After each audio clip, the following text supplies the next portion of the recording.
Before watching our journey on the John Muir Trail, I'd like you to hear a bit about some of the challenges my 15-year-old son Callan and I faced prior to beginning our hike. The JMT will certainly throw plenty of obstacles at you, some of which occur even prior to beginning your trip. That was certainly the case for us. The John Muir Trail is one of the most iconic trips in all of backpacking, and getting a permit can be as difficult as the trail is beautiful. We first tried getting a permit back in 2017. Each day we'd come home and anxiously check our email, and each day the answer was the same: denied, denied, denied. Unfortunately, a trip was not in the cards for us that year, but then when you look at how much snow they had, it almost seems like a blessing. We tried again in 2018, and the denials continued to flow like a Sierra stream on a hot spring day after day after day. Our trip window was quickly coming to a close, and we actually started looking for other trips we could take that summer. It seemed like it wasn't to be. Then one day, as I checked my email to look at my daily denial note, instead of a denial, it said congratulations. I literally dropped the phone out of my hand. I sent a text to my son, and he was ecstatic. We were finally going to make the trip. Then the planning started. Do we fly? Do we drive? What resupply points do we use? The list of questions goes on and on. We had 6 months to get ready for our trip, and it seemed like July would never get here. But then winter warmed into spring, and spring warmed into summer, and the next thing you know, our trip was getting closer. Groceries were purchased, resupply packages were put together, and then shipped, and we were almost ready to go. But then all of a sudden, all of these different reports started coming out of California about lots of different wildfires. We checked the webcams at Yosemite and could see all of the smoke. The news stations were saying the air quality was so bad that people in the park should be wearing masks to protect themselves. But surely all of the fires would be controlled within a few weeks, right?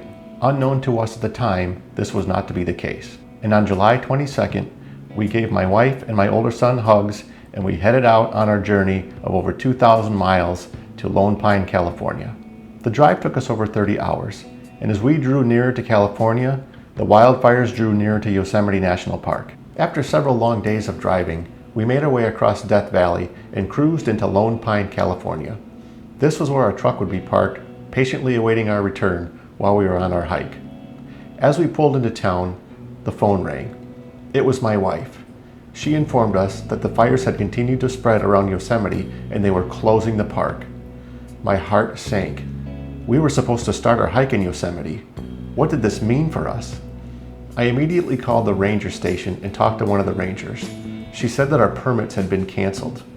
I asked if we could just transfer our permit to start from another trailhead outside of Yosemite, and she said no.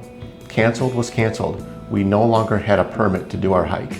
After all this hard work to get our permit and waiting for 2 years, it was just gone. I asked her what options she had. She told us the only thing we could do is try to get a walk-up permit from one of the ranger stations that is outside of Yosemite and try to start from a trailhead different from the one we had planned. That night, we camped at Whitney Portal Campground near Lone Pine and organized our thoughts. After some discussion, we decided we'd try to stick to our original plan and complete the hike. We would leave our truck in Lone Pine, get on a bus, and drive several hours north to the start of the trail. We had no idea if we would be successful in getting a walk-up permit. If we didn't, we had nowhere to stay and nowhere to go.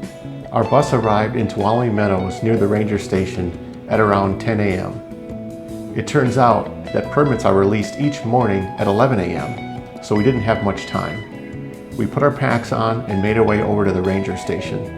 We expected there to be a huge line because we had read online that sometimes people line up starting at 3 a.m. to get one of these rare permits.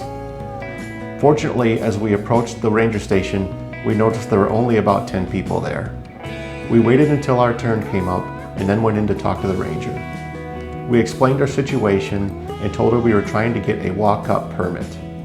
Tense moments passed as we waited to find out our fate. Finally, she looked up and shared the good news. They had a walk-up permit for us. We would start at Tuolumne Meadows in the morning. It was about 20 miles further up the trail from where we wanted to start, but at that point, we didn't care.